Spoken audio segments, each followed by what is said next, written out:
Dia wafat pada tahun 32 Hijrah di satu tempat di tengah padang pasir yang bernama Rabazah. Hadis yang kita baca ni riwayat daripada dia. Kata dia anin Nabi sallallahu alaihi wasallam qala. Kata Abu Zar, Nabi sallallahu alaihi wasallam bersabda, "Awsani hibbi bi khamsin." Dia kata Nabi SAW kekasih aku. Hibbi bermakna habibi. Nabi SAW hibbi, kekasih aku, berpesan kepada aku bi khamsin, 5 benda. Yang pertama, arhamul masakin wa ujalisuhum. Nabi pesan supaya kasihanilah orang miskin dan duduklah bersama mereka. 5 benda. Yang pertama, Nabi kata kita ni dengan orang miskin, tengok mau ada satu perasaan nak tolong. Tak boleh bagi RM10, bagi RM5, tak boleh bagi RM5, bagi RM1. Dan kalau boleh, Nabi kata wa ujalisuhum, duduk dengan mereka.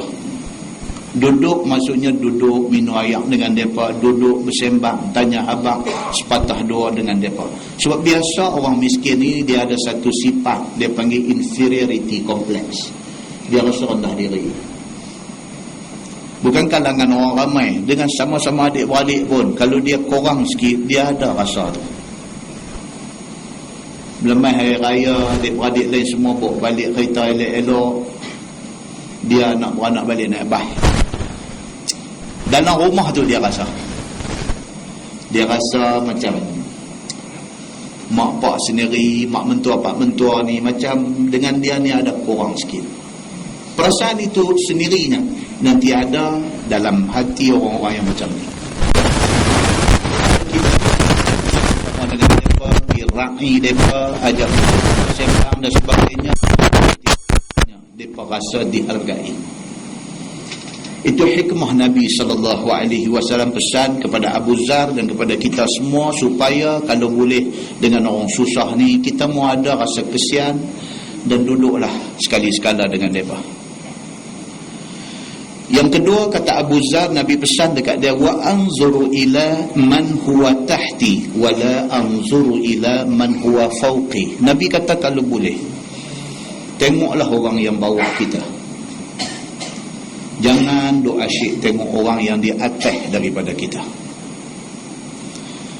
Kalau kita selalu tengok orang susah, kita bersyukur pasal kita senang daripada dia. Kalau kita tengok orang sakit, kita bersyukur pasal kita sihat daripada dia. Kalau kita selalu tengok orang-orang yang di bawah daripada kita, syukur kita kepada Allah akan senantiasa ada. Nabi kata jangan tengok kepada man huwa fauqi, orang yang di atas. Pasal apa? Bila pun tak cukup kita ni. Allah takdirkan kita pendapatan sebulan 2,000, kita duk tengok orang yang 20,000. Penat kita. Maka Nabi SAW pesan, Nabi kata tengoklah kepada orang yang lebih bawah daripada kita, lebih susah daripada kita, yang sakit berbanding dengan kita, kerana itu boleh membawa kita syukur kepada dia. Nabi pesan kepada Abu Zar, Nabi kata wa an asilar rahim wa in adbarat. Nabi kata hubungkan silaturahim walaupun orang itu membelakangi kita. Adik-beradik kita ada satu kih lama dengan abang kita ada satu krisis dengan kakak kita ada satu salah faham dengan adik kita dan sebagainya. Kerana salah faham, kerana krisis itu, bila kita jumpa, dia beralih ke lain. Nabi kata, biar pergi kat dia nak beralih ke lain, kita hemoi, kita pergi juga dekat dia, suar tangan, salam dia, minta maaf kalau kita ada salah tang-tang mana. Yang keempat, Nabi kata wa an aqula bil haqq wa in kana murran. Nabi kata jadikanlah diri hampa ni bercakap benar walaupun kadang-kadang kebenaran itu pahit bagi kamu. Kita cakap hak betul. Walaupun hak betul itu memang banyak masalah kalau nak bercakap. biasakan diri bercakap benar, kerana kebenaran itu yang dikehendaki Allah dan Rasul. Dan yang kelima, Nabi kata wa an aqula la haula wa la quwwata illa billah. Nabi kata banyak kali sebut la haula wa la quwwata illa billah. Banyakkah sebut benda ni? Pasal apa? Dalam tafsir yang kita nak baca sekali lagi, insya-Allah kita akan jumpa apa fadilatnya. Muslimin dan muslimat yang dirahmati Allah sekalian. Dalam sebuah hadis riwayat daripada Abi Musa radhiyallahu an, kata dia, sami'ani Nabi sallallahu alaihi wasallam wa ana aqul la haula wa la quwwata illa billah. Qala Nabi sallallahu alaihi wasallam, ya Abdullah ibn Qais, ala adulluka ala kalimatin min kunuzil jannah? Qultu bala ya Rasulullah. Qala Nabi sallallahu alaihi wasallam, qul la hawla wa la quwwata illa billah. Atau kama qala, hadis sahih riwayat Ibnu Majah. Daripada Abu Musa radhiyallahu anhu, dia kata Nabi sallallahu alaihi wasallam satu hari dengar aku sebut la haula wala quwwata illa billah. Abu Musa ni satu hari dia sebut la haula wala quwwata illa billah.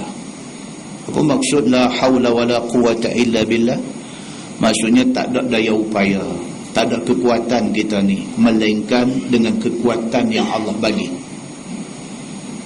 Kita ni kalau Allah tak tolong, tak ada apa kita ni. Kalau Allah tak bagi kita sihat, sakit kita ni. Kalau Allah tak bagi kita pandai, bodoh kita ni.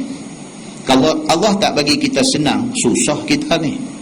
La haula wa la quwwata illa billah. Tak ada daya upaya kita ni, melainkan ada ke kita ni kekuatan yang Allah bagi. Satu hari Abu Musa sebut la haula wa la quwwata illa billah. Nabi dengar.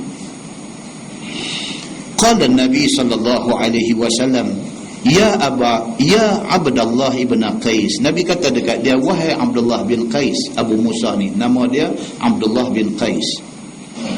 Nabi kata, ala adulluka ala kalimatin min kunuzil jannah. Nabi kata, mau tak aku nak bagi tahu dekat hang satu kalimah, yang kalimah ini merupakan kunuz. Kunuz daripada perkataan khazanah, perbendaharaan. Nabi kata, hang mau tak aku nak bagi tahu dekat hang satu perkataan, yang perkataan ini umpama satu perbendaharaan, umpama satu khazanah, umpama satu harta besar daripada harta-harta syurga. Qultu bala ya Rasulullah. Abu Musa kata, tentu. Apa dia ya Rasulullah? Nabi kata, qul la haula wa la quwwata illa billah. Nabi kata, katakanlah la haula wa la quwwata illa billah. Itu adalah perbendaharaan syurga. Muslimin dan muslimat yang dirahmati Allah sekalian. Dalam sebuah hadis riwayat daripada Anas bin Malik radhiyallahu anhu, kata dia, qala Rasulullah sallallahu alaihi wasallam, man qala, yani iza kharaja min baiti, bismillah tawakkaltu ala Allah la hawla wa la quwwata illa billah, yuqalu lahu kufita wa wuqita wa tanaha anhu syaitan. Atau kama qala, hadis sahih riwayat Imam At-Tirmizi. Daripada Anas bin Malik radhiyallahu anhu, dia kata Nabi sallallahu alaihi wasallam bersabda, Nabi kata, siapa yang ucapkan apabila nak keluar rumah, siapa-siapa pun bila nak keluar daripada rumah, dia ucapkan benda ni. Apa dia? Yang pertama, bismillah. Bismillahirrahmanirrahim. Tuan-tuan, sampai malam ni kita tanya diri kita, adakah kita tiap-tiap kali nak keluar rumah sebut bismillahirrahmanirrahim? Satu simple punya amalan kita tak buat. Bismillah ni satu benda yang duduk di mulut para nabi dan para sahabat Nabi sallallahu alaihi wasallam. Duduk di mulut mereka. Nak buat apa pun bismillahirrahmanirrahim. Nak keluar rumah, bismillahirrahmanirrahim. Duduk atas kereta, bismillahirrahmanirrahim. Duduk atas motor, bismillahirrahmanirrahim. Berhenti di mana-mana, nak makan, pegang cawan, bismillahirrahmanirrahim. Nak makan, bismillahirrahmanirrahim. Apa benda pun dimulakan dengan bismillah. Nabi SAW kata, siapa-siapa pun apabila dia nak keluar rumah, nak pergi ke mana-mana, dia mulakan dengan bismillahirrahmanirrahim. Kemudian dia kata, tawakkaltu ala Allah. Aku bertawakal kepada Allah Subhanahu wa ta'ala. Tu keluar ni tak tahu ni, kita nak keluar ni nak jadi apa. Kita keluar daripada rumah, di Tasik Gelugong, di Kepala Batas, nak main Taman Kerian. Sampai ke dah, Allah aja yang tahu. Allah aja yang tahu. Berapa banyak kita duduk tengok ni dalam hari-hari punya kejadian, semua orang yang terlibat dalam kemalangan, mati dan sebagainya tu, semua tu nak pergi ke satu tempat, tapi tak sampai. Muslimin dan muslimat yang dirahmati Allah sekalian, bukan kita punya fault, bukan kita punya silap, bukan kita punya salah. Kadang-kadang orang lain punya pasal. Dia duk bawa kereta elok-elok, tak pasal-pasal, baik ekspres, mai daripada arah bertentangan, dia bantai divider tengah tu, dia bergulin, mai dia melenyek kereta kita. Wal'ayazubillah. Benda nak jadi. Sebab Nabi SAW kata, siapa-siapa pun bila keluar rumah sebut bismillahirrahmanirrahim, tawakkaltu ala Allah. Aku serah diri aku kepada Allah Subhanahu wa ta'ala. La hawla wa la quwwata illa billah. Yang tu kena sebut bismillahirrahmanirrahim, tawakkaltu ala Allah, la hawla wa la quwwata illa billah. Banyak tu sebut tiap-tiap kali nak keluar. Yuqalu lahu, Nabi kata, malaikat kata kepada dia, malaikat kata, kufita, kafa billah. Dia sebut dalam Quran tu, kafa maksudnya cukup. Kufita maksudnya telah dicukupkan bagi engkau. Hang mau apa Tuhan bagi semua, cukup. Pasal apa? Pasal hang nak langkah kaki keluar rumah, tidak ada lain tempat melainkan Allah saja tempat hang bergantung. Hang sebut nama dia, bismillah, dengan nama Allah. Tawakkaltu ala Allah, aku serah diri aku kepada Allah. La haula wa la quwwata illa billah. Tidak ada daya upaya melainkan apa yang ada dekat kita, kekuatan yang Allah bagi. Makna kata langkah kaki keluar tu, kita surrender dengan Allah. Malaikat kata dekat kita, kufita, cukup bagi engkau. Wa wuqita, telah ditolong engkau. Allah akan tolong setiap kita langkah keluar, sebut benda ni, Allah akan tolong kita. Wa tanahha anhu syaitan, dan kata Nabi, menjauhi syaitan daripada kita. Hadis itu hadis sahih riwayat At-Tirmizi.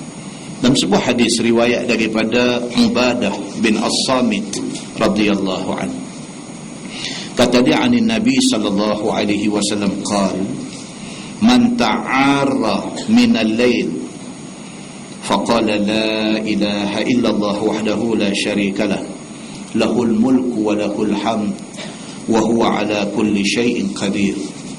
Subhanallah, alhamdulillah, wa la ilaha illallah, wallahu akbar, wa la hawla wa la quwwata illa billah. Summa qala Allahumma ighfirli, aw da'a ustujiba lahu, fa in tawadda'a wa shalla qubilat salatu, aw kama qala. Hadis sahih riwayat Al-Bukhari. Hadis yang kita pilih untuk baca ni semua hadis-hadis yang sahih-sahih, yang kuat-kuat. Tak payah duduk merepek buat benda hak tak disebut dalam hadis. Tak payah. Abang saya dengan kakak saya pergi umrah, ni duk ada di Mekah lah ni. Semalam hantar SMS. Dia kata just nak check Ustaz Mutawif mereka Indonesia di sana tu bagi satu ceramah dekat mereka di hotel. Habang satu benda dekat mereka. Bila kita dapat peluang menghampiri Kaabah dengan menggunakan ayat liuk kita, tulis something di dinding Kaabah, insya-Allah dia kata kita akan sentiasa teringat nak pergi ke Mekah. Ini merepek ni depa ni. Duduk di Mekah, cari makan di Mekah, buat kerja macam ni, merepek. Nabi SAW kata apa? Man kadzaba alayya muta'ammidan falyatabawwa maq'adahu minan nar. Siapa yang bohong atas nama aku, sengaja bohong, tempat dia siap di neraka. Sayang, duduk di Mekah, duduk cari makan di Mekah, sambil-sambil duduk pergi mengaji dekat syekh-syekh yang duduk ada di Mekah, pergi duduk buat benda macam ni, cerita dekat jemaah haji yang nak pergi buat haji ni. Hidup abang macam tu. Entah SMS betul ke ni? Geng hak duduk dengar, hang tengok aku pun tengok hang. Ni kata Ustaz Samsuri ada. Tolong Ustaz, SMS dia Allah ni juga nak dengar apa dia nak kata. Saya jawab kata merepek dan kurafat. Saya kata, tuan-tuan, punya banyak himpunan hadis-hadis yang sahih dia ada, hampir duk merepek ni apa benda? Bila suruh ambil ayat liang, tulis di dinding Kaabah. Oh tuan-tuan, saya cukup tak boleh dengan benda-benda macam ni. Berbohong atas nama Nabi sallallahu alaihi wasallam. Hak terang Nabi habang di dalam Sahih Al-Bukhari, kita tak boleh. Nabi kata apa? Anin Nabi sallallahu alaihi wasallam qal, Nabi sallallahu alaihi wasallam bersabda, Nabi kata man ta'arra minal lail, barang siapa yang terjaga tengah malam. Kita lah.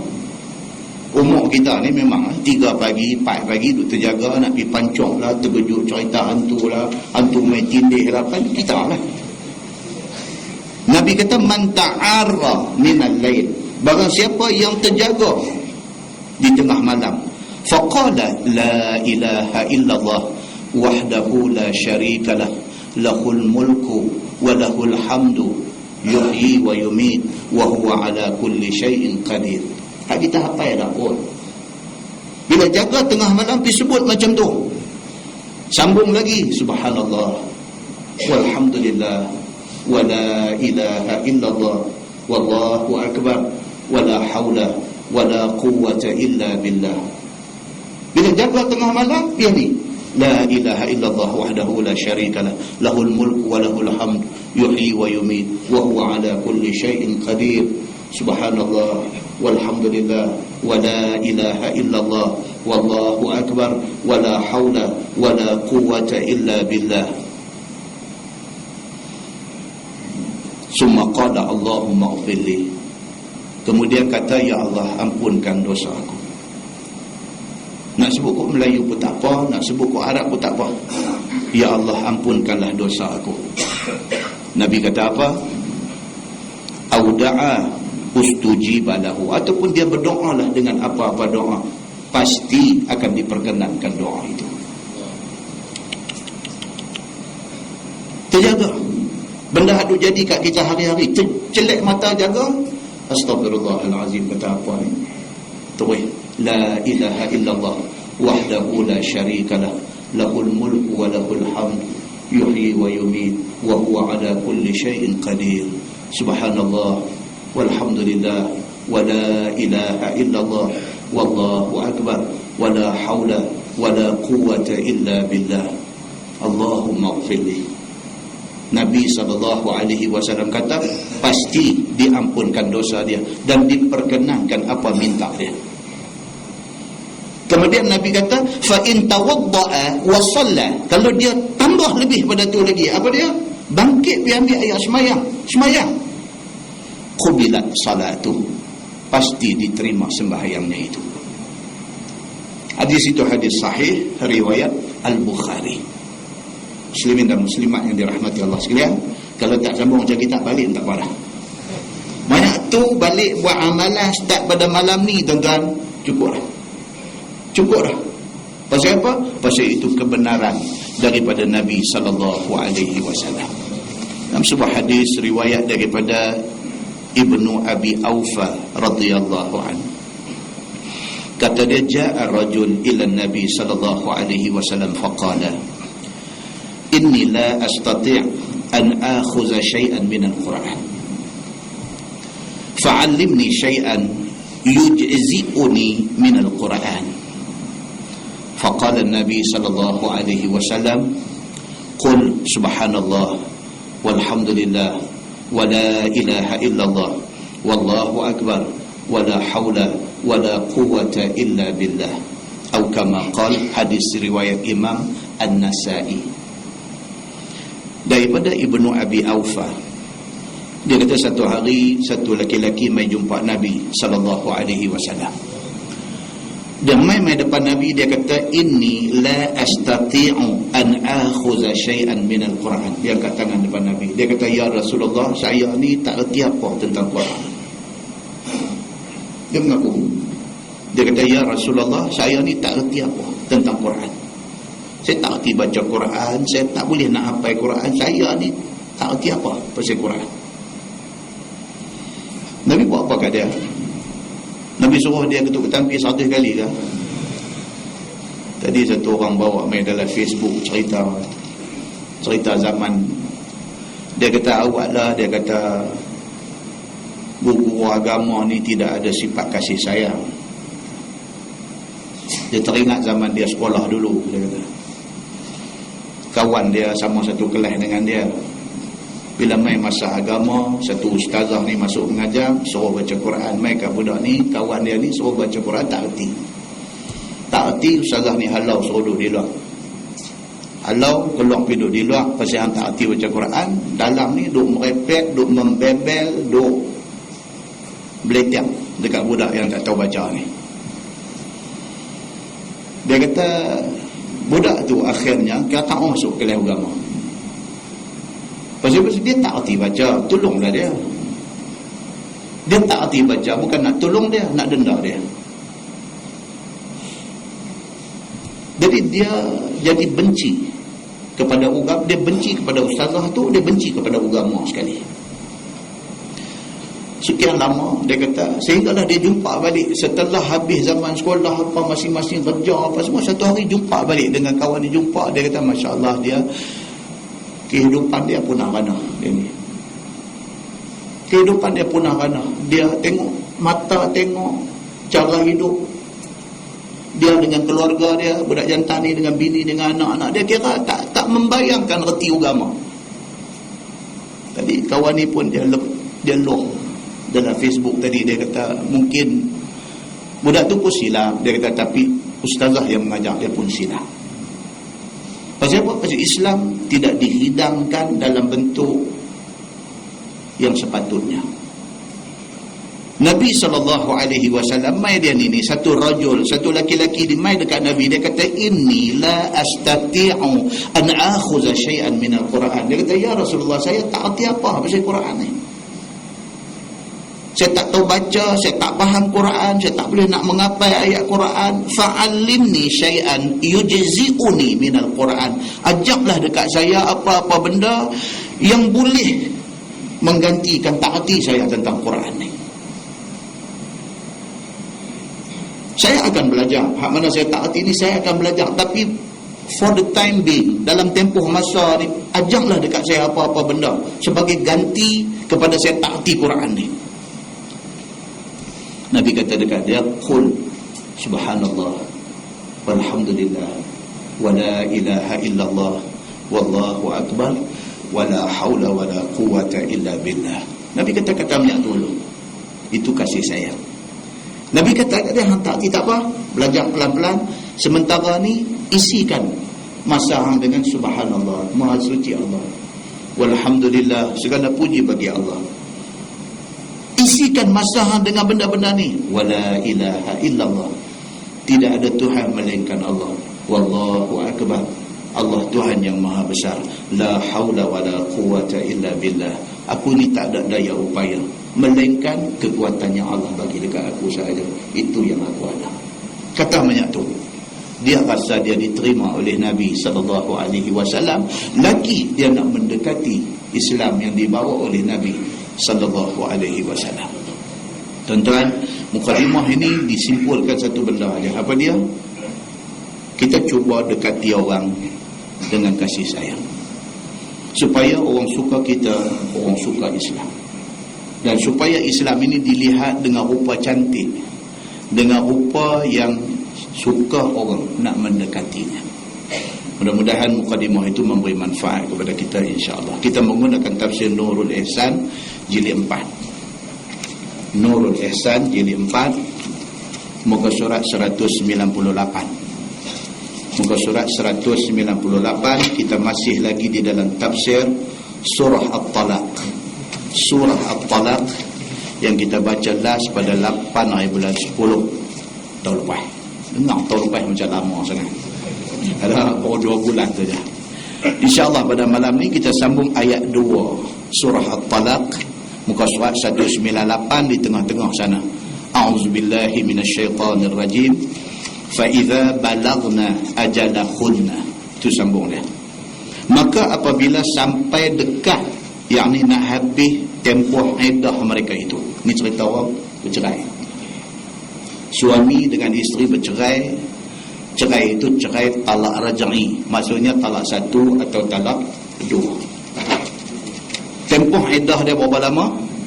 3 bulan lebih kurang, 3 kali suci ataupun 3 kali haid.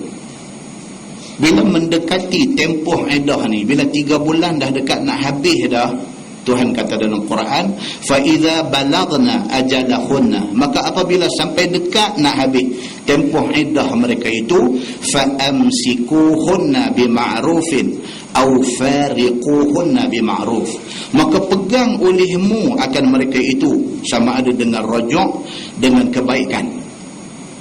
Tiada kerana niat nak beri mudarat kepada perempuan itu.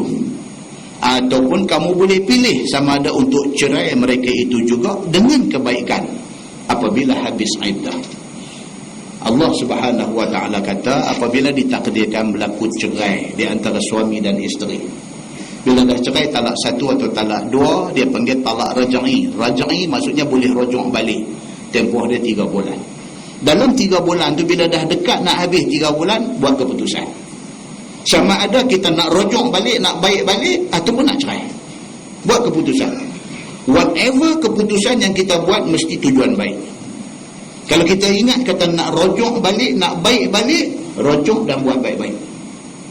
Pasal apa? Pasal ada orang lelaki-lelaki jahat. Dia saja nak ajak bini dia. Sudah cerai bini dia, talak 1. 3 bulan. Perempuan tu tak boleh nikah dengan orang lain, tak boleh doa apa-apa semua, 3 bulan. Dekat nak habis 3 bulan, dia rujuk balik. Dia rujuk balik 2 hari, dia cerai lagi talak 1. Drag lagi 3 bulan lagi iddah. Maknanya dia rujuk tu untuk kebaikan ke tak? Nah, untuk jahat. Tujuan dia apa? Dia saja nak dera bini dia. 3 bulan, dia rujuk balik, dia cerai lagi 1. Cerai talak 2 juga raj'i, kena tunggu lagi 3 bulan. Dekat nak habis lagi 3 bulan, dia rujuk balik, lepas tu dia cerai, baru jadi 3. Dia dera perempuan ni 6 bulan. Dia kata apa? Padan muka hang, aku nak ajak hang. Dia kata. Pasal apa? Adalah pasal-pasal yang tertentu, maka dia buat macam tu kepada isteri dia. Perbuatan ini dilarang oleh agama berdasarkan ayat yang kita baca ni. Tuhan kata fa'amsikuhunna bima'ruf, maka pegang olehmu, maksudnya berbaik semula dengan dia, dengan isteri yang dicerai itu, dengan rujuk, dengan niat kebaikan. Ataupun kalau kita dah buat keputusan untuk tidak mau rujuk kepada dia, maka cerailah dia dengan kebaikan. Cerailah elok.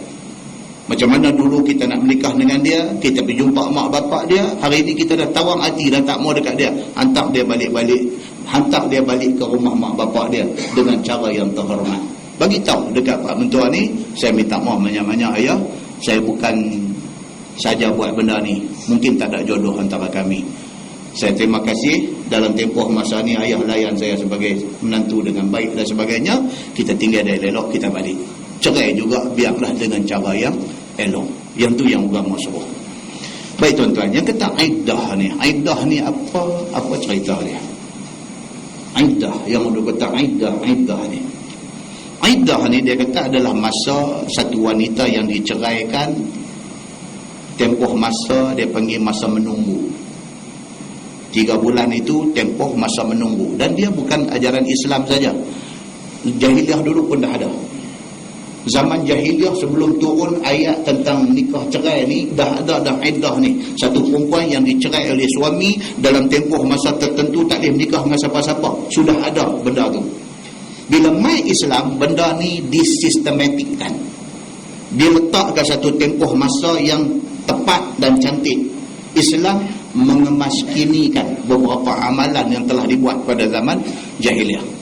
Turun ayat dalam Quran, Tuhan kata wal mutallaqat yatarabbasna bi anfusihinna salasata quru. Dalam Quran kata orang-orang perempuan yang diceraikan hendaklah mereka ni tunggu, yatarabbasna bi anfusihinna salasata quru. Orang perempuan yang diceraikan dia kena tunggu 3 kali suci. Datang haid suci, datang haid suci, datang haid suci, barulah dia boleh terima lamaran ataupun pinangan untuk nak menikah dengan laki-laki lain. Turun ayat ni, maka iddah ini sudah disyariatkan di dalam masyarakat Islam. Hukum menunggu itu ialah wajib. Wajib, mesti kena mematuhi tempoh iddah ini. Kalau sekiranya perceraian itu kerana mati suami mati, maka iddahnya bukan 3 kali suci, sebaliknya arba'ata ashhurin wa 10, 4 bulan 10 hari. Ini yang dikatakan iddah ini. Apa hikmah Tuhan mensyariatkan tempoh menunggu ni? Apa hikmah dia? Yang pertama, dia kata tempoh menunggu ni adalah tempoh bertenang bagi suami dan isteri. Masa bergaduh, tuan-tuan, masa bergaduh laki bini ni, perkataan hak tak fikir ni keluar di mulut. Perkataan yang tak fikir ni, tak tapih dah, keluar di mulut. Apa teringat? Nak aram, baruk, babi hutan, bok. Tu masa marah. Masa marah adalah satu benda yang menyebabkan spark api ni. Bila api ni spark, dia keluar di mulut ni, perkataan ni macam machine gun tembak. Dia panggil dekat bini dia ni segala perkataan yang paling buruk yang ada dalam perbendaraan kata dia keluar. Nak bagi papat-papat kat bini ni. Maka berlaku perceraian. Bila bercerai, 3 bulan itu dia panggil cooling period, tempoh bertenang. Fikir balik. Lelaki ni tengok kain baju tak basuh melungguh banyak, ni ibu satu leceh, dia kata. Dia fikir 3 bulan bagi fikir. Dia kata ni baru 3 hari, dia kata kain baju macam ni kalau 3 minggu dikau dah di rumah gitu. Tempoh 3 bulan Tuhan bagi. Fikir balik sehari, 2 hari, seminggu, 2 minggu, sebulan, dia fikir kau macam ni mau ni piduk cari dia ni mau baik balik, dia kata macam ni. Kain baju pun tak ada orang basuh, kain baju pun tak ada siapa iron, nak hantar pergi kedai dobi pun banyak malas lah, dia kata.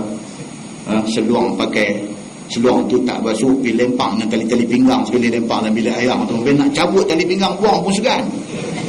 Ni yang kata lelaki ni, bila dia macam ni punya masalah, dia fikir-fikir, adalah hari tu aku pun silap aja malah. Hari itu aku pun silap, angin terlebih sangat, apa meleceh, pergi ambil handphone, lalu duduk pusing di tangan aku, mana ni nak karang SMS ni, nak ajak balik ni. Itu dia panggil apa? Hikmah iddah. Hikmah. Tuhan bagi satu tempoh masa untuk fikir, mudah-mudahan rujuk balik selepas itu. Hikmah iddah ni juga ialah untuk nak memastikan rahim perempuan itu bersih daripada benih dia. Sebulan, 2 bulan, 3 bulan. Kalau perempuan ni ditakdirkan mengandung, 3 bulan dah tak. Jadi pasal apa? Pasal nak menjelaskan anak yang di dalam kandungan itu bapa dia siapa. Kalau hari ni dia bercerai dengan laki dia, minggu depan Islam tak larang dia untuk berkahwin dengan laki-laki lain, dia mengandung tu tak tahu anak siapa. Nampak? Maka hikmah iddah ini ialah apa? Nak pastikan anak yang ada dalam kandungan perempuan tu, kalau dia mengandung, anak tu anak siapa. Itu hikmah dia. Dan yang ketiga, hikmah iddah ni ialah supaya isteri, ini kalau dalam kes suami mati, kematian suami, supaya isteri yang kematian suami ini dapat ikut merasai kesedihan keluarga suami dia. Laki bini, laki mati. Kalau hari ni laki mati, minggu depan dia pergi menikah lain, nampak macam dia ni pun satu minah gerenggo je kata. Hang laki yang bukan mati minggu lepas dah. Ya kata ni menikah berseba dia biasa dia. Nampak dia tak turut sedih atas kematian suami, sedangkan keluarga suami masih berduka cita. Maka apabila suami mati, isteri dikenakan iddah 4 bulan 10 hari. Di antara hikmah dia apa dia? Supaya keluarga suami melihat dia juga turut bersedih atas kehilangan suami dia. Jadi iddah ini satu benda baik yang disyariatkan oleh Allah Subhanahu wa taala. Tuan-tuan, Islam ni apabila dia syariatkan satu-satu benda, mesti ada kebaikan dia. Hak duk kata tak baik ni kerana kita tak mengaji, kerana kita tidak mengkaji, maka kita tidak nampak kebaikan Islam. Samalah dengan bab hukum hudud, apa sama. Malang kita ni pasal apa? Pasal pihak berkuasa tidak mengambil inisiatif. Kita dah merdeka 50 tahun lebih, tapi tidak ada satu slot dalam TV terang pasal hudud. Sayang. Patutnya kena ada satu slot terang pasal kebaikan hudud ini kepada semua orang, semua rakyat Malaysia, bukan kepada orang Islam saja, kepada orang yang bukan Islam pun. Mereka pun nak tahu, mereka eager to know hudud ni apa, nak terang dekat mereka kebaikan hukum hudud ini. Apa tuan-tuan, banduan terlepas 7 orang pun pakai kunci pintu buh berdaya besar penunggu, takut banduan ikut ceroboh masuk dalam rumah dia. Islam nak protect benda-benda macam ni lah. Kita hari ni dah buat rumah elok-elok, pergi pasang grill. Grill tu menghuduhkan rumah kita.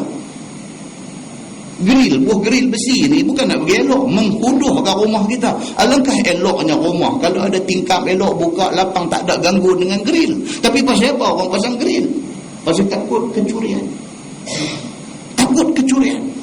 Pasal apa takut? Pasal kita susah payah buat kerja tulang pak kerat dengan peluh kita, dengan apa semua, buta-buta dia naik rumah kita, dia curi duit kita. Kalaulah sekiranya undang-undang Islam dilaksanakan, insya-Allah benda ni tak ada. Insya-Allah siapa suka-suka mau tangan dia kudung, tak mau. Tujuan Allah mensyariatkan benda-benda ni ialah untuk kebaikan. Tetapi apabila kita tidak serius di dalam nak terang kebaikan ini kepada orang ramai, maka ramailah orang yang tidak nampak cantik Islam ini. Muslimin dan muslimat yang dirahmati Allah sekalian. Itu sebab Islam apabila dia mensyariatkan satu-satu benda, dia ada kebaikan di sebalik syariatnya itu. Dan orang-orang perempuan yang duduk di dalam tempoh iddah ni, dia ada pantang larang dia. Yang ni banyak orang apa beberapa kali pun duk confuse itulah. Apa dia larangan kepada orang perempuan yang di dalam iddah ni? Apa dia? Nombor satu, dia tak boleh terima pinangan orang secara langsung. Orang perempuan yang duduk di dalam tempoh iddah tidak boleh menerima lamaran ataupun pinangan daripada siapa-siapa pun. Pasal apa? Pasal dia dalam tempoh iddah. Kecuali lamaran secara sindiran, macam yang kita contohkan 2 bulan lepas. Begitu. Yang kedua, tidak boleh menikah. Dalam tempoh iddah 3 bulan 3 kali suci itu, orang perempuan tak boleh menikah. Kalau menikah, nikah dia tak sah. Yang ketiga, tak boleh keluar rumah. Dalam erti kata keluar saja-saja, tak boleh. Habis tu kalau keluar nak pergi rumah mak dia, boleh tak boleh? Boleh. Habis tu kalau dia satu orang perempuan yang bekerjaya, dia ada kerja, adakah dia 3 bulan tu tak boleh pergi kerja? Boleh pergi kerja dengan syarat. Kalau saja-saja nak keluar tak boleh, tapi kalau keluar atas keperluan itu boleh dengan syarat. Apa dia? Tidak boleh berhias-hias. Ini cerita ba'iddah ni, tidak boleh berhias, tidak boleh make-up, tidak boleh pakai perhiasan yang mahal-mahal, tidak boleh pakai emas, perak dan sutra. Ini diperincikan kemudiannya. Tidak boleh pakai perfume, pakai minyak wangian, tak boleh dalam tempoh iddah ini. Tidak boleh pakai celak mata, apatah lagi eyeshadow. Celak mata pun tak boleh. Sebahagian ulama fiqh kata kalau nak pakai juga waktu nak tidur, itu boleh. Tapi kalau pakai kerana nak bagi nampak cantik, nak keluar pergi kerja, itu tidak boleh, dia kata. Ataupun tidak boleh pakai pakaian yang berwarna-warni, yang atraktif. Bila pakai, boleh tarik mata orang, bagi tengok kat dia dan sebagainya. Semua benda ni dilarang bagi orang perempuan yang di dalam iddah. Muslimin dan muslimat yang dirahmati Allah sekalian, itulah yang dikatakan disyariatkan iddah kepada orang Islam, ada hikmah-hikmah dia. Firman Allah Subhanahu wa taala, wa ashhidu dzawa adlin minkum, dan persaksikan olehmu akan dua orang yang adil daripada kamu atas cerai dan di atas rojok itu. Apabila kita adakan benda yang disebutkan ini, sama ada nikah ataupun cerai ataupun rojok, ini semua tiga benda penting. Dia kata ada tiga benda penting ini, sebaik-baiknya adakan saksi. Bagi nikah, saksi adalah rukun, mesti kena ada. Bagi rojok dan juga bagi cerai, tidak dirukunkan benda ni, tetapi Quran kata apa? Bagi ada lebih baik, supaya tidak timbul perkara berbangkit di kemudian hari. Satu laki-laki cerai bini dia, okey, tak ada saksi, tak ada siapa tahu, cerai talak 3. Bini dengar laki sebut terang-terang, kata aku cerai hang talak 3,000, dia bagi. Bila 3,000 jatuh yang berapa? Jatuh 3. Kalau sebut 1 jatuh, kalau tak sebut apa jatuh 1, kalau sebut 1 jatuh 1, kalau sebut 2 jatuh 2, kalau sebut 3 jatuh 3, kalau sebut lebih daripada 3 jatuh 3. Itu cara dia. Laki ni sudah hangat dekat bini dia, dia suruh bagi 3,000 talak dekat bini dia. Bini dengar, tapi tidak ada saksi. Masalah dia apa? Laki ni jenis tak mengaji agama. Dia dah rembah 3,000 dah dekat bini dia. Masa dia ucapkan benda tu, dia sewel, dia tak betul. Bini dengar, bini ni dulu mengaji sekolah Arab, tapi sekerak jalan dia betul lari. Tapi dia reti tentang benda ni. Bila jadi macam ni, dia duduk main serabut. Dia pergi pejabat qadi, dia buat report. Dia kata, ustaz, dia kata suami saya cerai saya talak 3,000. Ustaz ni kata astagfirullahalazim. Ni masalah lah ni, dia duk buat apa saja. Dia duk balik rumah, dia duk tidur bangun dengan saya, dia duk makan minum di rumah saya. Ni macam mana ustaz ni? Macam mana qadi nak selesaikan masalah ni? Qadi kata ada saksi tak dengar? Saksi tak ada lah, kami doa pada masa. Nampak tak masalah? Nak mensabitkan, kata dia cerai talak 3 tu, nak sabitkan saksi tak ada. Qadi akan buat surat, panggil suami mai pejabat. Bila mai qadi tanya, Syekh, isteri kata hang cerai dia talak 3,000. Mana ada ustaz? Dia kata tak ada tekat 3, tekat saya nak bagi 3,000. Dia kata walhal, betul tak betul dia bagi 3,000 tu? Betul. Nampak tak? Masalah bila tak ada saksi. Ini masalah dia. Ini masalah dia. Jadi kalau bini hari ni jenis cerdik sikit, bila duk jadi berkelahi, dia on telefon dah, boleh dia buat recording, dia on, dia rakam apa yang suami dia kata. Setidak-tidaknya itu satu bahan yang boleh dibuat evidence, bukti kata suami ada sebut. Walaupun perlu kepada siasatan yang lebih lanjut, dia ada banyak lagi cerita dia, tapi setidak-tidaknya ada satu benda boleh tunjuk. Saksi kalau ada, selesai masalah. Jiran sebelah rumah kata saya dengar, memang terang suara lelaki dia, memang lelaki dia sebut 3,000. Saya dengar dan saya pun sembang dengan isteri saya, kata 3,000 dah kena sebelah. Kami memang dengar. Itu saksi. Itu saksi. Maka Islam ni dalam Quran Tuhan kata apa? Wa ashhidu dzawa adlin minkum, dan persaksikan olehmu akan dua orang yang adil daripada kamu atas cerai dan atas rojok itu. Bagi ada saksi senang. Dalam apa hal sekalipun Islam mau supaya ada saksi dan ada benda yang bertulis. Islam mau pasal benda ni penting apabila masuk mahkamah esok ni. Penting. Apa yang jadi masalah besar di Pulau Pinang hari ini tuan-tuan? Masalah besar di Pulau Pinang apa dia? Masalah tanah wakaf. Tukang lah yang ni ketua majlis agama ni, tukang berapa belah kali pun tak boleh selesai masalah ni. Pasal apa? Pasal tanah wakaf di Pulau Pinang diwakafkan secara lisan. Tak ada satu bukti tulis, tak ada saksi dan sebagainya. Masalah besar. Majlis Agama Islam Pulau Pinang mempunyai tanah wakaf yang cukup banyak. Cukup banyak kalau dinilai dalam nilai duit ni beratus juta harga. Berada di kawasan yang prime area, di kawasan Golden Triangle, area-area Komtar tu ada tanah wakaf.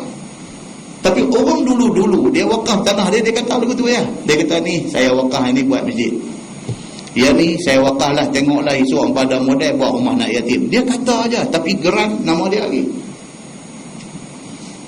Hak dengar pada zaman tu pakai dia buat lah, buat ni mai zaman anak, mai zaman cucu, mai zaman cicit, depa panggil valuer, panggil orang main nilai tanah tu. Bila mai juru nilai ni, dia hukum pi hukum mai apa semua, dia kata sini sekaki duk ada RM600. Sekaki RM600, tuan-tuan. Tanah kita kot ni sekaki baru duk mai RM3.5, RM4, RM5.5, RM6, RM7 pun dia berkata, mai RM7, mai RM600 sekaki. Anak cucu dengar berapa? RM600. Duk ada berapa? Duk ada 5 ekar. Dia ambil kalkulator, tekan, mata dia naik RM. Dia kata apa? Dia kata bila Tok Wan aku wakaf tanah ni? Tak ada. Kalau hang kata dia wakaf, mana dia bukti? Mana dia saksi? Ni dia geran, dia tunjuk ni. Ni dia geran, nama dia lagi. Siapa kata dia wakaf? Geran nama dia. Dia duduk lawan lagu tu. Walhal terang Tok Wan dia wakaf tanah tu. Nampak enggak? Masalah timbul. Sama dengan kih hutang. Quran kata iza tadayantum bidainin ila ajalin musamma faktubuh. Quran kata apabila berhutang, di kalangan hangpa ni ada duk berhutang, ila ajalin musamma, nak bayar pada satu tempoh masa nanti, faktubu. Quran kata tulis surat perjanjian. Tulis, aku bagi hang hutang RM500 pada sekian-sekian hari bulan, dia ni sen, saksi seorang sen, pegang surat tu. Ditakdirkan kawan yang hutang ni esok mati, kita boleh bawa surat tu pergi jumpa waris dia, jumpa keluarga dia ni, minta maaf banyak-banyak. Bapa hang pun dah tak ada 3-4 bulan dah. Saya saja tak main jumpa awal pasal tak mau nak ganggu tempoh bersedih hampa. Ni dah 3-4 bulan saya nak beritahu lah, bapa ada hutang saya RM500. Dia beritahu. Anak-anak dia pun tengok, dia kenal tanda tangan pak dia. Okey lah, dia kata tak apa haji, kami pun tak apa nak ada duit lagi, saya bayar 50 dulu. Dia kata bulan depan saya ambil 50 lagi. At least ada satu benda tunjuk ada pembayaran dibuat. Dan bila dah bayar 2 kali 50, 100, dia ni pun kata tak apalah, pun baik hati apa. Tak payahlah, lagi 200 aku halai. Tuan-tuan, betapa harmoni masyarakat apabila orang ikut Islam daripada awal. Muslimin dan muslimat yang dirahmati Allah sekalian, maka dalam ayat ni Tuhan sebut kalau boleh dalam bab ni nikah mesti kena ada saksi. Kalau boleh dalam bab cerai, dalam bab rujuk juga adakan saksi supaya tidak timbul perkara di kemudian hari. Firman Allah, wa aqimus syahadata lillah, dan diri olehmu akan saksi kerana Allah semata-mata. Kita dalam apa bab pun bila nak ambil orang jadi saksi ni, biarlah kerana Allah. Pasal apa? Pasal Allah Subhanahu wa taala tahu dah benda ni. Menjelang akhir zaman akan tampil saksi-saksi palsu. Bayang duit. Adik hampir mengaku kata hang saksi kes ni, hang kata lagu ni, aku bayar kang 1,000. Dia ni pun tanya balik berapa? 1,000 aku bayar kang. Betul ni? Betul? Kata hang ambil 500 dulu. Lepas hang buat kerja aku bagi 500 lagi. Dia kata beres tuan, saya akan buat. Saksi palsu. Kerana ada orang sanggup tampil sebagai saksi palsu, maka ada orang yang tak bersalah dihukum salah kerana persaksian palsu yang dibuat oleh orang yang macam ni. Maka dalam ayat yang kita baca ni Tuhan sebut wa aqimus syahadata lillah, dan dirikanlah saksi itu lillah, kerana Allah. Jangan duk ingat kerana duit, kerana ugutan, kerana apa nak jadi saksi. Tak mau. Kita jadi saksi kerana Allah, bukan kerana manusia. Zalikum yu'azu bihi man kana yu'minu billahi wal yawmil akhir. Bermula demikian itu, dia diajar dengannya, yakni diberi pengajaran kepada dia, mereka yang ada beriman dengan Allah dan hari akhirat. Kita kalau betul-betul beriman kepada Allah, kita akan ikut ayat ni kata. Maksudnya apa?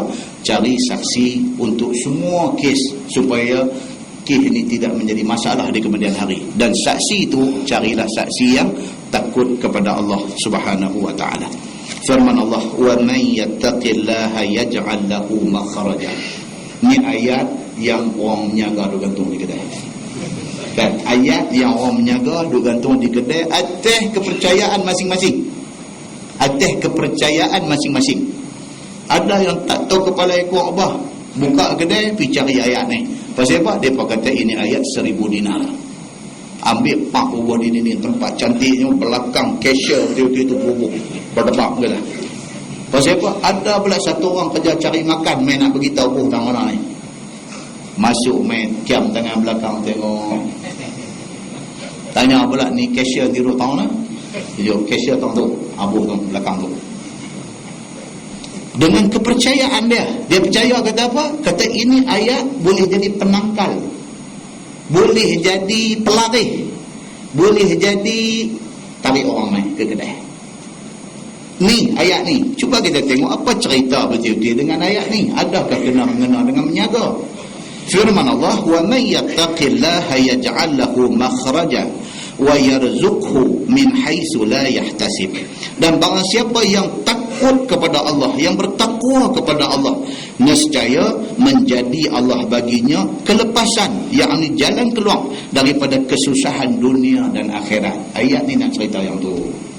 Dia nak bagi tahu kata siapa yang betul-betul percaya kepada Allah, kalau dia ada problem, Tuhan akan tunjuk jalan keluar daripada problem tu. Dia bawa mai dalam tafsir Ibnu Katsir, dia bawa mai satu cerita. Dalam sebuah hadis cerita tentang satu orang sahabat yang bernama Malik Al-Ashja'i. Malik Al-Ashja'i, dia ni anak dia nama Auf. Anak dia nama Auf, anak dia ditawan oleh musyrikin Makkah. Jadi bapa dia Malik bin Al-Ashja'i ni sedihlah. Anak kena tawan dengan musuh. Dia pergi jumpa Nabi SAW. Malik kata dekat Nabi, dia kata, ya Rasulullah, aku susah hati mengenangkan anak aku Auf dia ada dalam tawanan musyrikin Makkah. Nabi kata apa dekat bapa ni, dekat Malik bin Al-Ashja'i ni? Nabi kata apa kat dia? Nabi kata banyakkan sebut la haula wala quwata illa billah. Kita baca panjang tadi ni, mukadimah tadi. Nabi pesan kat dia banyak tu je. Dia mai jumpa Nabi, beritahu anak dia kena tawan dengan musuh, dia ada dalam tawanan tu. Dia serabut perut, dia susah hati, takut ni apa jadi dekat anak dia. Dan mai jumpa Nabi, dia kata, ya Rasulullah, tolong saya. Dia kata, saya serabut ni duk fikir anak duk dalam tawanan musuh ni, macam mana nak buat? Nabi kata dekat dia, Malik, banyakkan bersabar dan banyakkan sebut la haula wala quwata illa billah. Duk saja sebut, duk saja sebut la haula wala quwata illa billah. Dalam hadis cerita, pada masa tu anak dia yang kata Auf ni duk ada dalam tawanan musuh, diikat tangan ke belakang dengan tali yang dibuat daripada kulit. Tali kulit ni cerita dia tak kutu ya. Ikat dengan tali yang dibuat daripada kulit. Di sini bapa duk la haula wala quwata illa billah, la haula wala quwata illa billah. Duk ulang sebut yang tu dengan kehendak Allah Subhanahu wa taala, terongkai tali tu. Ini diceritakan di dalam hadis, dibawakan di dalam tafsir Ibnu Katsir. Terongkai tali itu dengan kehendak Allah Subhanahu wa taala. Anak dia Auf ditelepas. Sudahlah terongkai tali dengan tiba-tiba keluar daripada tempat tahanan tu, ada pula satu kenderaan unta macam duk tunggu dia. Benda ni tuan-tuan, kalau Allah dia nak tolong ni, ya Allahu akbar. Benda pelik dan sangat ajaib boleh jadi. Dia keluar, tiba-tiba terongkai, keluar, ada satu kenderaan, satu unta duk tunggu depan pintu tu.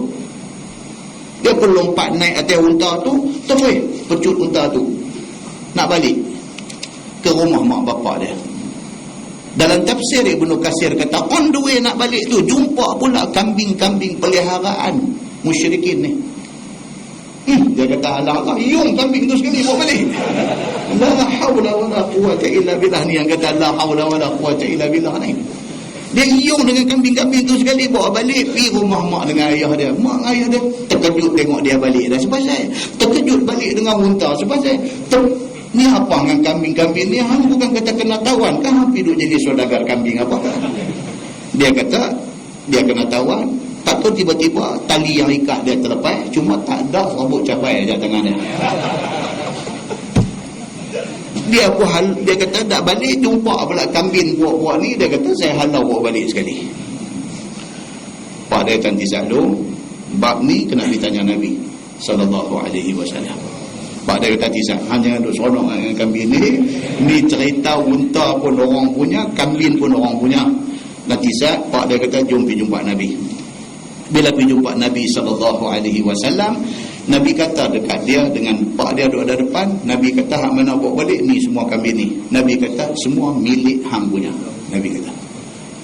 Pasal apa tuan-tuan? Pasal harta kepunyaan kafir harbi halal untuk kita ambil. Kafir harbi, kafir yang boleh diperangi. Dia perang dengan orang Islam, dia tawan orang Islam. Kalau berlaku perang dengan dia, harta dia kita rampas jadi ghanimah, kita bahagi sama kita. Sebab dia kafir harbi. Semua kambing ni hak hang punya. Nabi kata penyih marisin. Dapat pula lagi kambing main ni. Kemudian dalam riwayat Jarir, dia kata turun ayat yang kita baca ni. Turun ayat, wa may yattaqillaha yaj'al lahu makhraja wa yarzuqhu min haitsu la yahtasib. Barang siapa yang bertakwa kepada Allah Subhanahu wa taala, Allah tunjuk jalan keluar. Jalan keluar dia apa dia? Tongkai tali, kenderaan duk ada depan pintu, itu jalan keluar. Wa yarzuqhu min haitsu la yahtasib, dan Allah bagi rezeki kepada dia daripada satu benda yang tak sangka. Kambing ni dia pun tak ada cadang pun, tak tengok duk halau balik sekali. Satu rezeki yang tidak disangka-sangka, tak ada kena mengena pun dengan kedai si kandang apa pun. Kan? Ni cerita yang berlaku seperti yang dicatatkan di dalam tafsir Ibnu Katsir. Muslimin dan muslimat yang dirahmati Allah sekalian, firman Allah, wa man yatawakkal 'ala Allah fa huwa hasbuh. Dan barang siapa yang serah hati kepada Allah Subhanahu wa taala, maka ialah yakni Allah yang memadakan sekalian kerjanya. Itu dia.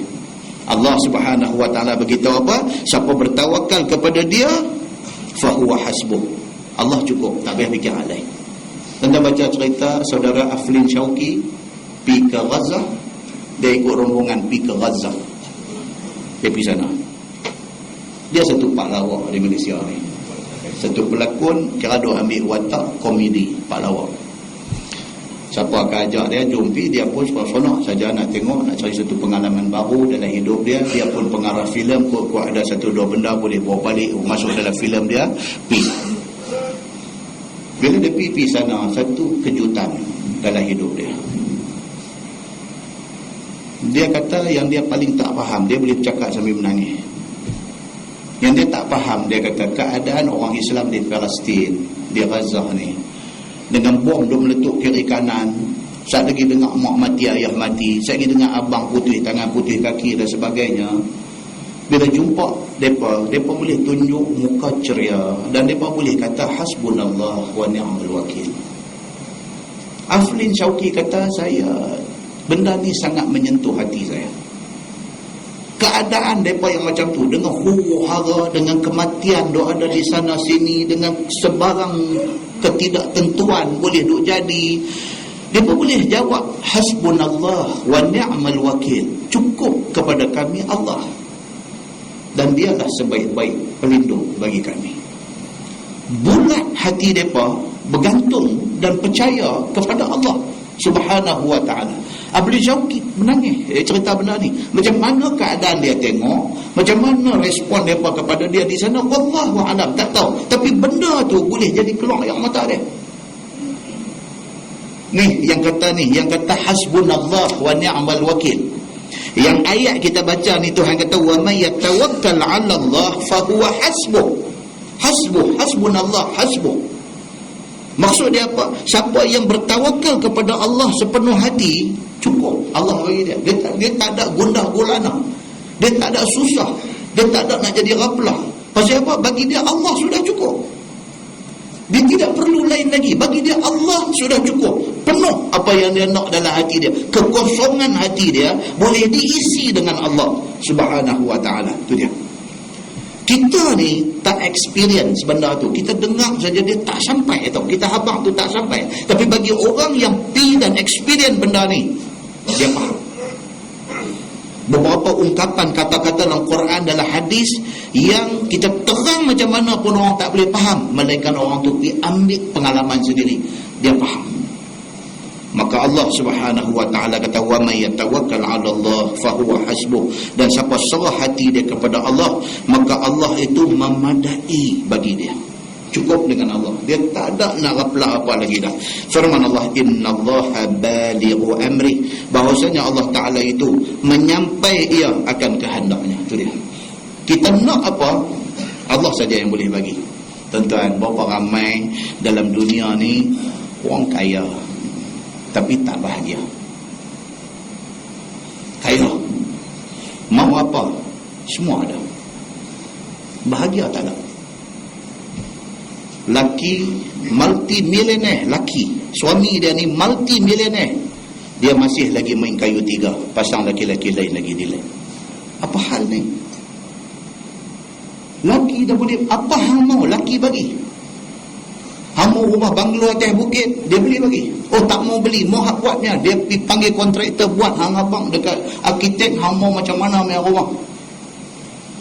Dia abang, saya mau rumah bilik banyak ni, apa mau swimming pool ni, mau dalam bilik tidur mau ada satu swimming pool kecil lagi, apa. Arkitek kata, abang mai hang ada duit kau lukis semua, buat semua, panggil kontraktor paling baik yang ada di Kuala Lumpur, buat tanah runtuh, abang tak buat lain. Dia kata tak kisah benda ni, pasal duit ada. Dalam masa yang sama dia boleh pergi pasang laki-laki lain. Apa cerita ni? Hang mau apa? Tak tahu. Dia kata, aku rasa tak bahagia. Nampak tuan-tuan? Duit ada, kuasa ada, kemewahan ada, populariti ada, semua dah ada kat dia. Yang tak ada dekat dia, kebahagiaan. Tapi Allah Subhanahu wa taala kata apa? Innallaha balighu amri. Allah Subhanahu wa taala itu dia boleh menyampaikan apa juga kehendak. Dapat Allah dalam hidup kita, kita tak perlu yang lain lagi dah. Muslimin dan muslimat yang dirahmati Allah sekalian, bahawasanya Allah Ta'ala itu menyampai ia akan kehendaknya. Tidak ada orang boleh menggalangnya. Kalau Tuhan nak bagi apa yang dia nak bagi, tak ada siapa boleh kata no kepada Allah Subhanahu wa Ta'ala. Baru ni dalam channel History Astro, dia ada satu channel nombor berapa tu, dia History. Satu sahabat saya hantar SMS, dia kata, Ustaz, buka Astro channel sekian-sekian, tsunami Jepun. Dia kata, saya astagfirullahaladzim, kena pula kata Jepun ni kena tsunami. Salah baca, kena pula dah Jepun. Saya kata kat budak-budak, buka channel ni, tengok Jepun kena tsunami lagi sekali. Buka tengok. Saya ni gambar lama ni, kata, baca lagi sekali. Oh, bukan dia abang, Jepun kena tsunami pula. Cerita kata tsunami yang kena Jepun itu ni. Nampak kita punya kalut baca video, ingat macam baca kan? Jepun dia kutip balik segala gambar yang dirakam oleh rakyat dia, sama ada melalui video kamera ke, melalui handphone ke apa ke, dia kutip balik, dia dokumentarikan cerita ni, dia susun balik ikut sequence daripada awal. Oh tuan-tuan, tengok gambar tu, keinsafan main dalam hati. Kalau orang putih dia kata apa? Dia kata God is great. Dia kata Allah Tuhan Maha Besar. Ni yang cerita kata tsunami yang landa Jepun ni, God is great, Allah Tuhan Maha Besar. Ayat aja dia boleh musnahkan sekelip mata kerugian berbilion-bilion dolar Amerika. Nampak tuan? Baru ni anak mai di pantai timur Malaysia pula, dia panggil apa? Tsunami pula dah. Ya Allahu Akbar, yang itu tsunami. TSU, eja dia TSUNAMI. Hak nak mai baru ni tsunami, dia pakai SUNAM, tsunami dia betul aja. Kelajuan dia duk main ni dah dikesan dah. Berapa semua ni Jabatan Meteorologi dulu bagi tahu dah kepada rakyat Malaysia yang duduk di sebelah pantai timur, Kelantan, Terengganu dan Pahang, kata ribut tu duk 7 Mei pada kelajuan 60 km sejam. Muslimin dan muslimat yang dirahmati Allah sekalian, Malaysia ni Allah duk pelihara lagi sampai setakat ni. Bukan sahaja Allah takdirkan Malaysia duduk tempat cantik, keliling kita dikepung ni. Kalau mai kok no, Borneo tahan. Kalau mai kok bawah ni, Pulau Jawa duk tahan. Kalau mai kau belah tepi ni, Sumatera duk tahan. Kalau mai kau atas nu, Thailand duk tahan. Allah letak Malaysia ni tempat cukup elok nak selamatkan kita daripada malapetaka. Kalau orang Malaysia tak erti bersyukur kepada Allah, memang kita cari pasal betul-betul dengan Allah Subhanahu wa taala. Muslimin dan muslimat yang dirahmati Allah sekalian, firman Allah, qad ja'alallahu likulli syai'in qadra. Sungguh telah Allah jadi bagi tiap-tiap suatu itu kadar dan waktunya. Tuhan nak beritahu, apa benda pun dalam dunia ni dia ada expiry date dia. Ada expiry date. Dia ada tempoh, dia akan expire. Ada tempoh tamat dia. Ni ayat dia. Qad ja'alallahu likulli syai'in qadra. Sesungguhnya telah jadi Allah bagi tiap-tiap satu benda dalam dunia ini ada kadar masa dia. Sama dengan kita. Kita ada expiry date kita. Hari mati kita. Tak tahu bila. Tak tahu bila. Ada orang baru menjelang umur 20-an mati. Ada orang Tuhan bagi dia dan dia rasa kegemilangan dalam hidup, mai umur 45 nak mai 50, itu time kegemilangan hidup, mati time tu. Ada yang Tuhan bagi dekat dia rasa sampai nak pencin lagi seminggu dua, mati. Tak dan nak rasa naik beca, bye-bye kepada tak dan, mati. Ada yang tahan pencin dan apa-apa bagi boleh hidup apa sampai umur 95 boleh duduk sembang berat lagi, tapi 96 mati. Tuhan ada. Likulli syai'in, bagi tiap-tiap satu benda ni qadra, dia ada qadar, dia ada tempoh expired dia. Allah Subhanahu wa taala bagi tahu benda ni, wallahi ya'isa minal mahidi min nisaikum in irtabtum fa'iddatuhunna salasata ashhur. Dan bermula segala perempuan yang putus asa daripada haid. Ini orang perempuan yang menopause, yang sudah tidak datang haid. Jika kamu syak pada iddah mereka itu, maka iddah mereka itu 3 bulan. Orang perempuan cerai sedangkan dia sudah menopause. Quran kata 3 kali suci. Macam mana nak 3 kali, dia dah tak main haid dah. Maka bagi kes yang macam ni, dia kira pada tempoh 3 bulan. Ada orang perempuan muda lagi, umur 20-an, 3 bulan, tapi haid dia tak menentu. Dia tak main sampai 3 bulan, 4 bulan baru dia main sekali. Bagi kes macam ni, kalau suami dia cerai, dia nak kira macam mana?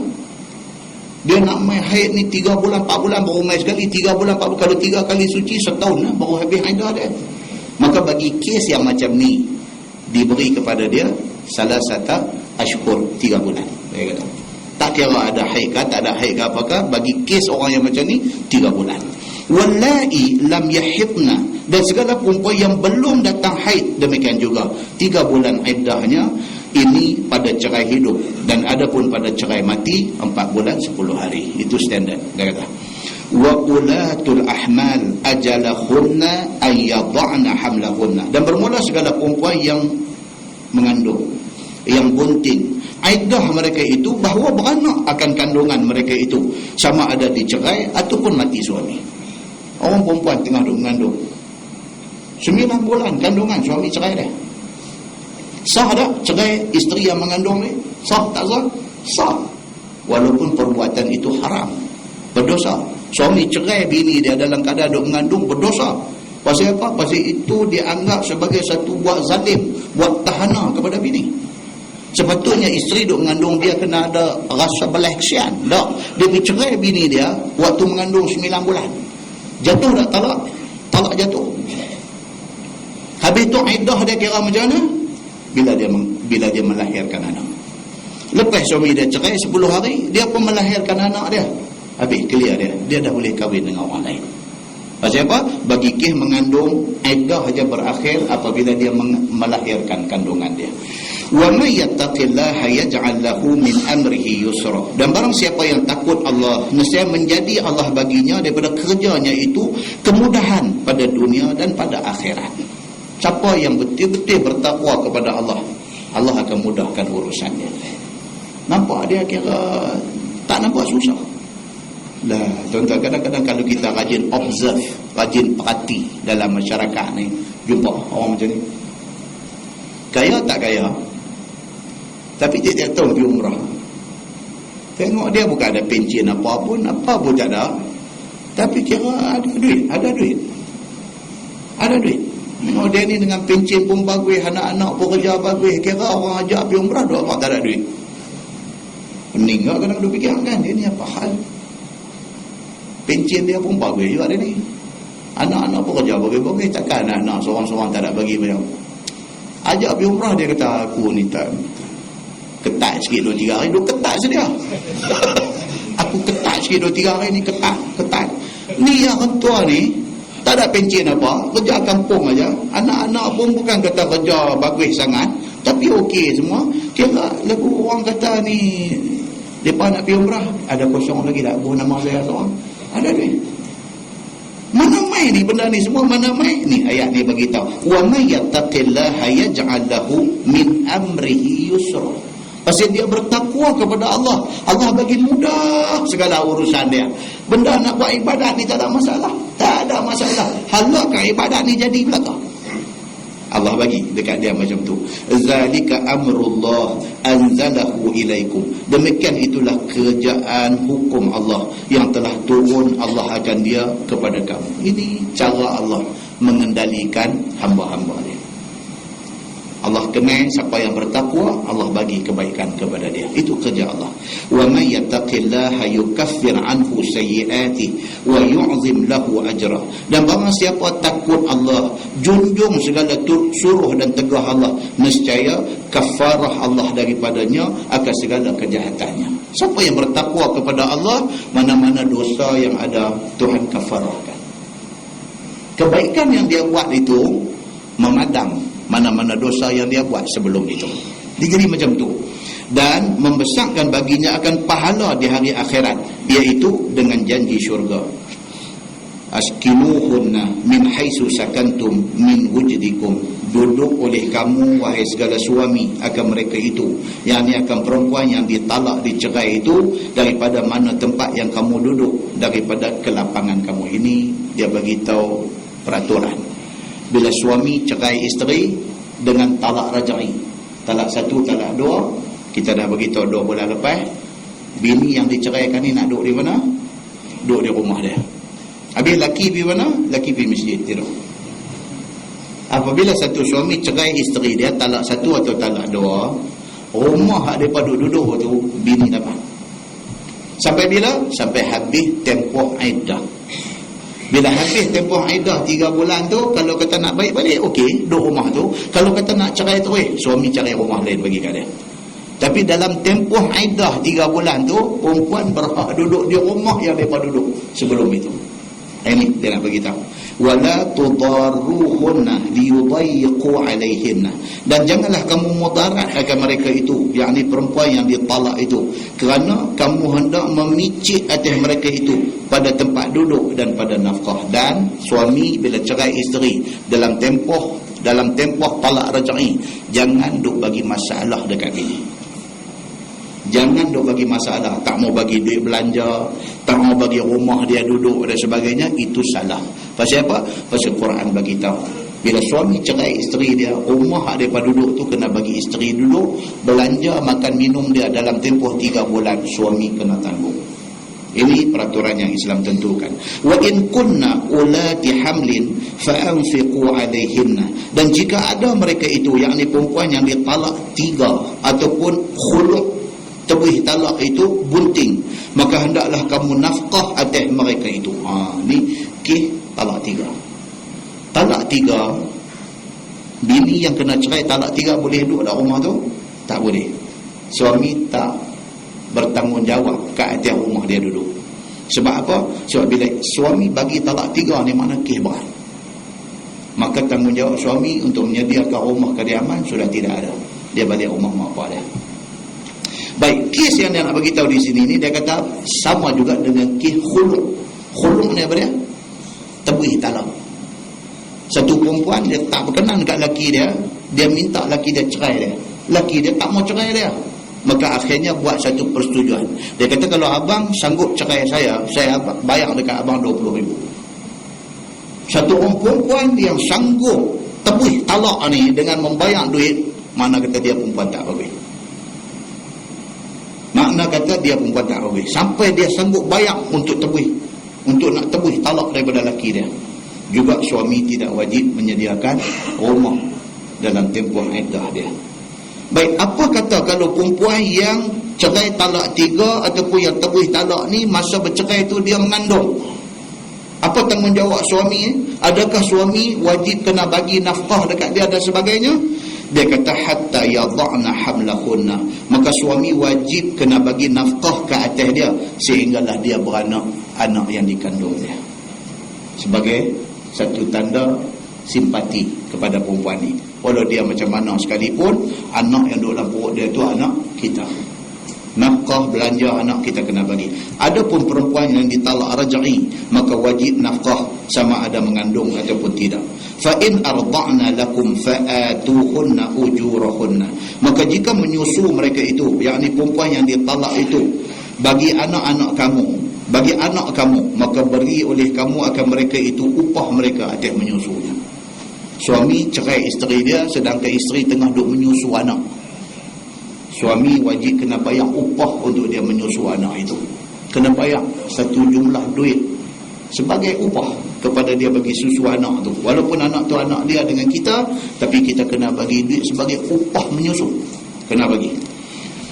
Wa'tamiru bainakum bima'ruf.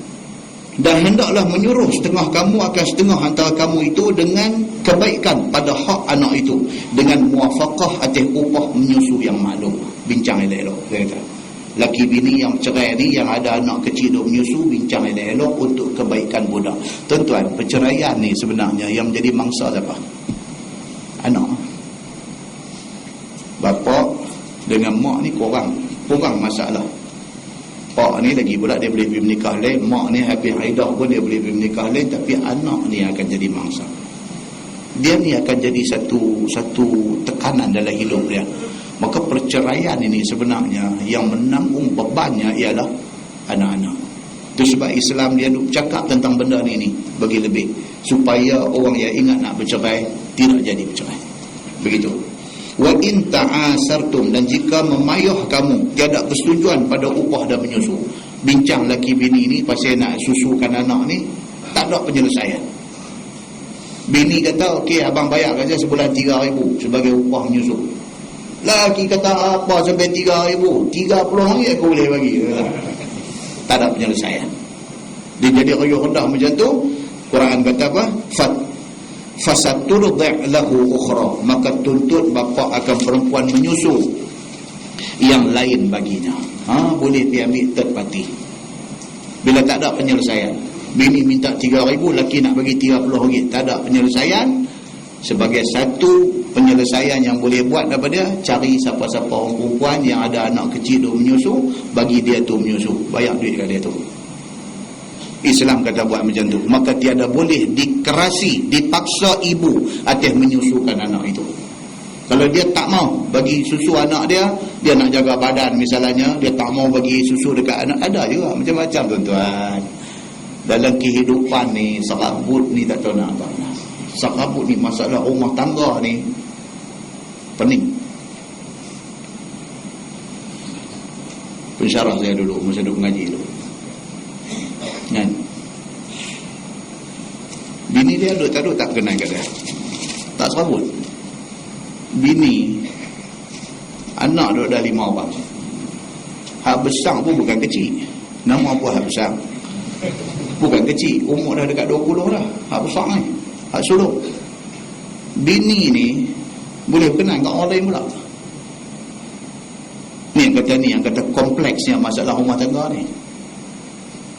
Semata-mata bermula dengan satu insiden belaga troli aja di supermarket. Dia pergi shopping supermarket, tolak-tolak troli, belaga troli, tengok-tengok boyfriend lama merenang. Dia ni pun peletum habis dua ni. Hang ambil nombor telefon aku ambil nombor telefon hang. Lagu duk start balik cerita. Dia jadi tuan-tuan benda ni. Jadi bila dah jadi macam tu, bini ni balik ke rumah lagu duk buat jual mahal kat laki dia. Buat jual mahal. tak mau tidur sekali, lepas tu dia buat perangai, lepas tu kerja-kerja dia duk buat selama ni dia tak mau buat. Cari pasal lah. Dia ni pun dia main peding. Jadi satu hari dia panggil duduk, dia kata lah kita sembang. You pun educated punya orang, I pun educated punya orang. Dia kata, lah apa you punya masalah? I buat tak kena tamat. Macam tu punya lebih kurang cerita. Macam satu sinetron juga, drama. Jadi ringkas cerita, bini ni pun kira berterus terang, dia abang dia kata dia jumpa boyfriend lama dia. So dengan kerana tu dia tawar hati dah dekat kau ni, kat lelaki ni. Dia kata hang boleh buat macam tu kat aku. Bukan aku nak buat, hati ini soal hati. Dia kata soal hati dan perasaan ini satu benda yang dia kata pening tuan-tuan. Dia duduk start cakap bahasa falsafah ni susah lah. Dia cerita dia kata lah ni kita tak usah panjangkan benda ni semua karut. Dia kata nak satu je, you ceraikan I because I reserve my body to my boyfriend. Tuan-tuan, kalau kita belajar Tom Wayne mau nak kena dia ni. Dia boleh cakap kat lelaki dia lagu tu. Dia kata start from now and ke depan no more. Hubungan suami isteri kita takkan lagu tu aku nak tidur bilik hang tidur bilik lain apa lagu tu aku mau satu lah ni hang cerai dengan aku nak pergi kahwin dengan dia. Dah abang terang. Laki ni kata ke dia, dah dulu awak hantar pergi menikah dia mula. Dia tanya. Dia kata aku memang nak menikah dengan dia, tapi masa tu dia ni orang susah. Keluarga aku tak mau terima dia. Sinetron. Rupanya hadut tunjuk dalam TV tu ada, dalam kehidupan sebenar ni ada. Aku lah mau kat dia, tapi dia kata dia susah dulu dengan kerja tak ketahuan. Family aku tak mau terima dia. Family aku yang pilih hang ni, dia kata. Dia kira Allah bagi aku jumpa balik. Allah pula pergi terlibat dalam cerita dia ni. Allah bagi aku jumpa balik dengan hero lama ni. Jadi dia kata lah ni cerita dia tak usah cerita panjang tak mau, aku pun dah cerita habis dekat hang, kita buh full stop. Hang dengan aku ni habis tahun ni aku nak pergi dia. Dia sampai masuk dalam kelas kami ni tu, dia tak mengajar dia pun. Kawan serabut nak mengajar apa? Masuk ni satu macam yang sila panggung. Dia kata you tahu I punya masalah lah ni. Dia cerita yang tu, kita pun duduk dengar, periksa nak jawab apa ke tahu. Tiap-tiap kali masuk cerita tu, tiap-tiap kali masuk rumah cerita tu, dia serabut. Potong cerita pasal 9.20, potong cerita akhirnya bercerai. Cerai tak apa, dia perempuan ni pun dia pun bawa diri dia apa-apa semua. Anak-anak pun hak paling kecil pun dah duduk sekolah menengah, reti dah kalau nak abang apa ada 3 patah boleh pada faham apa semua, apa pilih nak ikut mak apa kan nak ikut dia. Dia kata 5 anak dia nak ikut dia. Bini pun tak ada masalah, anak nak ikut you. Dia belah pergi seorang dia nak ikut korang. Tuan-tuan, yang kata sinetron ni dia punya menarik dia apa, bila last sekali dia ni pun ambil kat universiti daripada sabbatical leave, ambil cuti belajar apa kita tahu, dia pergi mana ke buat kajian apa ke, pergi jumpa satu orang ni menikah pun tu. Balik mai. Yang bini ni dah bercerai punah rana semua, pergi nak menikah, laki ni tak mau pula kat dia. Laki ni kata kat dia, aku saja nak balas dendam ke hang pasal dulu hang bagi malu aku. Aku saja nak tengok rumah tangga hang palai habis lingkup, aku pun tak mau kang. Bodoh sangat aku ni nak pergi ambil bekas orang baik lah, aku pergi ambil satu anak dara daripada aku nak menikah dua pergi ambil hang. Dia lah. Tak cebeh muka kena. Sinetron. Kalau buat filem gambar ni saya ingat panggung wayang habis tiket orang masuk kot tingkap kan, mana nak tengok gambar bagus. Kita berdengar Allahu Akbar macam ni bercerita apa dah. Lepas dia habis cuti semua, dia masuk balik kelas main mengajar, dia duk main cerita baru pula. Dia kata I pening pula lagi sekali. Kata apa cikgu tak habis-habis pening. Dia kata pening. Pasal apa pening? Dia ni lagu duk buat telefon tak berhenti pula, duk teringat kat anak lah, duk teringat lagu tu lagu ni macam-macam kan. Dia kata macam mana, dia kata I pun fikir-fikir sekali pun mana pun ni bini I mak kepada anak-anak I ni, yang pergi menikah baru ni macam mana nak jadi. Nampak tuan-tuan, inilah yang ayat Quran tu cerita kat kita ni. Benda ni lah benda yang dia boleh jadi. Allah Subhanahu Wa Ta'ala bila dia bawa benda ni dalam Quran, benda ni bukan benda yang tak realistik. Quran bawa tu benda memang terang jadi. Firman Allah dia kata waliyunfiq dzu sa'atin min sa'ati, hendaklah menafkah oleh seorang yang mempunyai kuasa, yang mempunyai keluasan itu daripada keluasannya atas isterinya yang ditalak itu. Dan yang menyusu, maka suami kaya beri 2 cupak, yang miskin bagi secupak, yang pertengahan bagi 1,5 cupak. Maksudnya nak abang lagu ni, bila berlaku perceraian, bertimbang rasalah. Kalau suami ni orang berada, orang kaya, bagilah lebih sikit. Walaupun dia dah cerai, tapi bagilah lebih sikit habuan dia berbelanja. Kalau susah, buat cara susah lah, bagi takat mana mampu. Dia kata wa man qudira alaihi rizquh falyunfiq mimma ataahu Allah, dan barang siapa yang disempit atasnya rezeki, maka hendaklah menafkah daripada barang yang dikurniakan dia oleh Allah dengan takdir qadi, yang iktibarkan suami. Kalau nampak payah, keperluan bini kata 1,000 sebulan, tapi kemampuan suami hanya boleh bagi 300 sebulan, tak selesai masalah, qadi akan putuskan. Qadi akan panggil mai, minta selip gaji lagi, tunjuk, weh gaji 3,500, okey. Dia kata tolak, tinggal 15 ringgit. Tolak beli peti air, tolak apa, tolak, tinggal 15 ringgit. Jadi bini nak minta 1,000 mereka, mana dia pun tinggal 15 ringgit je. Jadi qadi akan buat keputusan. Qadi kata okey lah, macam ni lah, hang boleh tak malam-malam pergi jual burger ke apa ke, hanya lebih-lebih kurang kalau jual burger satu malam berapa duit berapa, okey hang bagi kat dia 500. Itu keputusan qadi. Dia kata ada tak ada jadi benda ni dalam masyarakat? Ada tuan-tuan, ada. Firman Allah, la yukallifullahu nafsan illa ma ataha, maka tiada memberati Allah akan seseorang melainkan barang yang didatang atasnya. Allah bukan nak bagi susah orang, tapi kalau keadaan macam tu perlu ditangani dengan sebaik-baiknya. Terpaksa. Sayaj'alullahu ba'da usrin yusra, lagi menjadi Allah kemudian daripada payah itu mudah. Dan sungguh telah jadi Allah mudah dengan kaya sahabat Nabi SAW, dengan dapat takluk segala tepi laut Arab dan Parsi dan Rom, Mesir dan juga Khurasan. Ada juga Allah biasa buat asalnya susah, tiba-tiba Allah takdirkan jadi senang. Selepas daripada tu, wallahu alam, bulan depan kita sambung yang kata cerita susah tiba-tiba jadi senang. Kita akan ambil satu mukadimah cerita sahabat ni. Cerita satu sahabat Nabi miskin susah. Alik-alik main rumah, dia tanya bini dia ada apa nak makan. Bini pun nak abang apa, memang tak ada apa lah, hang tak beli apa, di rumah tak ada apa. Dia balik dia tanya ada apa nak makan. Bini dia kata mudah-mudahan Allah Ta'ala bagi mai lah apa yang kita boleh makan.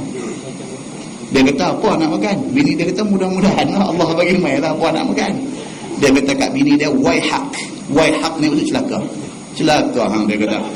Dah hang tak beli makan, hang balik dulu minta suruh masak, nak masak apa? Dia masak api tunggu batu dia bagi suruh makan. Waihak, dia kata kat bini dia, celaka hang, dia kata apa yang hang boleh masak bagi aku makan? Duk tanya lagu tu. Baik, apa kesudahan dia bulan depan? InsyaAllah. Dia menarik punya hadis ni hari ni. Menarik punya hadis. Baik, kemudian tajuk ayat yang akan datang ini, dia akan cerita wa ka'ayyin min qaryatin atad an amri rabbiha wa rusulih. Cerita tentang penduduk sesebuah negeri yang derhaka Allah Subhanahu wa taala buat mai malapetaka menimpa mereka. Nah, wallahu a'lam.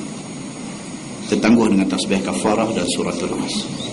Subhanakallahumma wa bihamdika asyhadu an la ilaha illa anta. Bismillahirrahmanirrahim. Innal insana illa allazina amanu.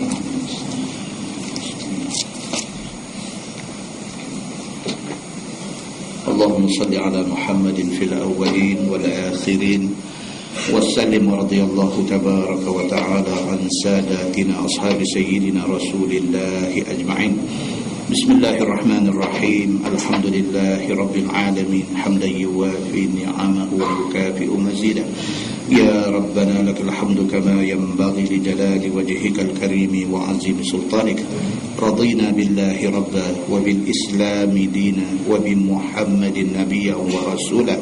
اللهم افتح علينا فتوح العارفين وارزقنا فهم النبيين بجاه خاتم المرسلين. اللهم فقهنا في الدين وعلمنا التأويل واهدنا صراطك المستقيم اللهم أرنا الحق حقا وارزقنا اتباعه وأرنا الباطل باطلا وارزقنا اجتنابه اللهم اجعل جمعنا جمعا مرحوما وتفرقنا من بعده تفرقا معصوما وصلى الله على محمد وعلى آله وصحبه وسلم والحمد لله رب العالمين. السلام عليكم.